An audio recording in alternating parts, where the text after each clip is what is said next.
In today's video, we are going to show you how to register a fixed asset in Xero. Let's begin. Now, the first thing that you need to do is log in using your credentials.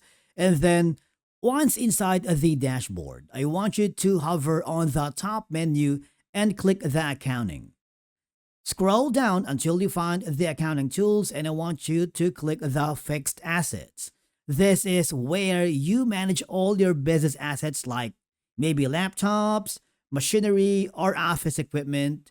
And then from here, all I have to do is look for the button that says new asset. It's going to be a green button that you can find on the top right corner. I want you to click on it, and from here, you just have to register the new asset. Click the asset name, asset number. It's up to you if you want to assign a specific number. For the purchase price, you can put in something like volume or number. For the asset type, you can select the drop down menu if you want. And then you can put in a warranty expiration. For example, let's say April 30th. Serial number, it's up to you. And for the description, you can put anything here. Okay, so it's up to you. You can put in an averaging convention like full month, actual days.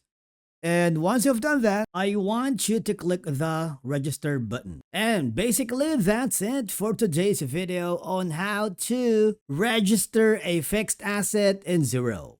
Thank you so much for watching, and we will see you again in the next one.